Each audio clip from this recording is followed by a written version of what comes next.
ఎం శ్రీనివాస్ రెడ్డి ఛత్తీస్గఢ్ నుంచి వచ్చాను.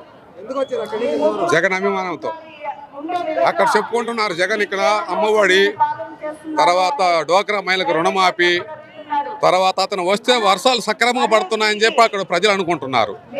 దానివల్ల అభిమానంతోనే ఛత్తీస్గఢ్ నిన్న వచ్చాను ఇక్కడికి.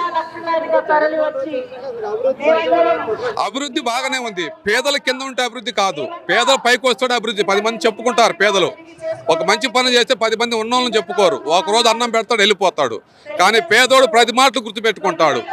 అది మనిషి నాకు సాయం చేసాడు, తిరిగిడుతుండాలి. కానీ డబ్బు ఉండాలి అనుకోడు, ఇచ్చేసాడు, వెళ్ళిపోతుంటారు. విద్యలు చాలా మార్పులు వచ్చాయి సార్. గవర్నమెంట్ స్కూల్లో ఇతర రాష్ట్రాలలో ఇంగ్లీష్ మీడియం అన్నా, హిందీ మీడియం అన్నా, ఏ యూనిఫారం ఏమీ ఉండదు. ఒంటిపూట పడి ఉంటారు ఛత్తీస్గఢ్, ఓన్లీ 4 hours. కానీ వాళ్ళు 8 గంటలు ఉద్యోగం చెప్పేసి ఇంగ్లీష్ మీడియం పెట్టారు కాబట్టి ఎంతో ఆనందంగా ఉన్నారు. నేను 25 సంవత్సరాలు ఛత్తీస్గఢ్లో ఉంటాను. అక్కడే ఇల్లు కట్టించుకొని అక్కడే ఉంటాను నేను. ఇండస్ట్రీస్ ఒక అమరావతి కాలువ చూపిస్తే ఇండస్ట్రీస్ రావు. ఒక టౌన్ డెవలప్గా ఉంటే వచ్చిన మనిషికి అరే ఈ బిల్డింగ్స్ ఉన్నాయని ఇక్కడ నేను ఒక టీ కొట్టు పెడితే 10 మంది తాగుతారు అనుకుంటే అతను ఒక ఫ్యాక్టరీ పెడతాడు. ఓన్లీ పొలాలు చూపించి ఫ్యాక్టరీ పెట్టడు. ₹1 ఇన్వెస్ట్ చేసేవాడికి ట్రాన్స్పోర్ట్ సువిధ అవసరం. ట్రాన్స్పోర్ట్ అవసరం లేకపోతే నేను పెట్టలేడు ఇక్కడ. ట్రాన్స్పోర్ట్కి చాలా అవసరం. అందుకని అమరావతిలో ఏమి ఉండదు. ఒక కృష్ణానది కాలం, ఒక వర్షాకాలం మనం నీళ్లు చూడగలము. తర్వాత ఏమీ ఉండదు. ఒక విశాఖపట్నం అంటే షిప్ యార్డ్ కానీ, ఎన్టీపీసీ కానీ, కోరమండల్ కానీ, విశాఖపట్నం స్టీల్ ప్లాంట్ కానీ, ఇలాంటి ఎన్నో ఉన్నాయి. నేవీ ప్రతి ఫారెన్ వాడు దిగంగానే కొండెక్కంగానే విపరీతమైన వాతావరణం అవపడుతుంది. అరే నేను ఇక్కడ ఇన్వెస్ట్ చేశానంటే నాకు ₹10 ఆదాయం వస్తుందని ఆలోచనతో పెడతాడు. అమరావతిలో ఏం పెడతాం సార్? ఒక జామకాయలు, ఒక దొండకాయలు, బెండకాయలు తప్పితే ఏముంటాయి? ఇవాళ పొలాలన్నీ అమ్ముకున్నవాడు పాపం రోడ్డు పాలైపోయాడు. నన్ను మధ్య దళారులు కొని హీరోలు అయ్యారు. ఆ హీరోలే మేడలో చైన్లు, కార్లు వేసుకొని రోడ్డు మీదకి వచ్చి అమరావతి పోరాటం అని చెప్తున్నారు.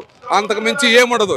జగన్ అనేవాడు ఎస్టీ, బీసీ, మైనారిటీ ఎవరికున్నా సరే వాళ్ళ మొత్తాన్ని పైకి తీసుకురావాలా, ఒక స్థాయిలో వాళ్ళని ఉంచాలా అన్న ఆలోచనతోనే జగన్ ఇవాళ ఈ రాజకీయంలోకి వచ్చాడు. వాళ్ళ నాన్న అడుగుజాడల్లో మిగులుతాడు. నా పేరు శ్రీనివాస్ రెడ్డి, ఛత్తీస్గఢ్ నుంచి వచ్చాను నేను. బిలాయ్ ఒక రాజధాని కట్టాలంటే మనం కట్టాం సార్. మనం కట్టేది కాదు. ఒక ఇన్వెస్ట్ చేయాలి. ఎవరన్నా చేయాలంటే అక్కడ అవపడాలి, వనరులు అగుపడాలి. ఏం వనరులు ఉన్నాయా? ఇవాళ ఒక 50 టన్నుల లారీ అమరావతిలోకి వెళ్ళగలదా? ఒక లోడ్ తీసుకుని 50 టన్నుల లారీ అమరావతిలోకి వెళ్ళలేదు. అదే విశాఖపట్నం 5 minutesలో వచ్చేస్తాయి సైడ్కి. అక్కడనే షిప్లో నుంచి దిగుతాయి. ట్రాన్స్పోర్ట్లో కూడా నేరుగా విశాఖపట్నం డెవలప్ చేసుకోవచ్చు. అమరావతిలో ఏముంటుంది సార్? అమరావతి ఏమీ ఉండదు. ఓన్లీ కులం రాజకీయం కోసం అమరావతిని ఏర్పాటు చేశారు కానీ ఇంక దేని గురించి కాదు. అది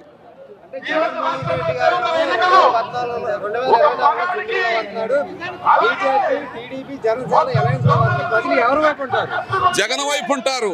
పులిని చూస్తే 10 మంది భయపడతారు, కానీ నలుగురు చూస్తే మనిషి భయపడ్డు. పులి లాంటి వాడితను. బీజేపీ, జనసేన ఎవరు కలిసినా కానీ ఏమీ ఉండదు. 130 సీట్లకు తగ్గనే ఇది రాసి పెట్టుకోండి. వీళ్ళు 4 వచ్చినా 5 వచ్చినా చేసేది ఏముండదు. ఇదే సంక్షేమ పథకాలు చంద్రబాబు నాయుడు ముందు ఇవ్వలే. ఇప్పుడు ఇస్తే శ్రీలంక అయిపోయినది అని చెప్తున్నాడు.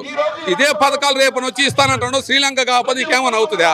అవ్వదు కదా. ఇదే అప్పు మళ్ళీ పెంచుకోవాలి. ఆయన అప్పు తీసుకొచ్చి ఆయన ఒక్కడు తిల్లా 10 మంది పేదలకు పంచిపెట్టాడు. మంచి డెవలప్మెంట్ చేశాడు. చెప్పండి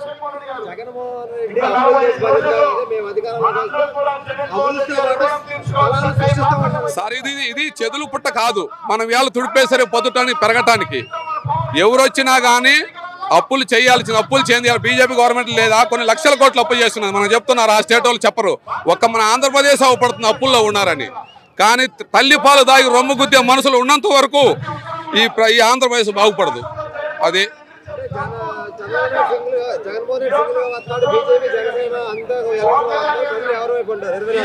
24 జగన్ వైపే ఉంటుంది. ఇంత పెద్ద జనానికి 17వ తరగతి సిలకలూరు పేటలో పెడతాడు. చూడండి ఎలాగుంటుందో, ఇది ఎలాగుంటుందో. రాక్షసుడు అనుకునే వాడే ఎప్పుడు రాక్షసు గుణమే ఉంటుంది. మంచి అనుకునే మంచి గుణం లేదు అతని దగ్గర. అతను ఎప్పుడు రాక్షసుడే. ఎప్పుడైనా ఒక పదును వర్షం పడ్డాది ఆయన ఉన్న కాలంలో. రైతులు ఇయాల్టీ కూడా 4 సంవత్సరాలు కింట ₹20,000 అందరూ మిరాగాలు అమ్ముకుంటున్నారు. ఆయన ఉన్న ప్రభుత్వంలో ₹20,000 కింట ఉన్నదా? లేదు. ఈ ఆడికి 4 సంవత్సరాలు 20,000 తగ్గిందన్న ఎవరికైనా చెప్పండి మీరు రైతులు. నేనైతే రైతులు కాదు, నేను ఒక ఎంప్లాయీ జిందాల్లో.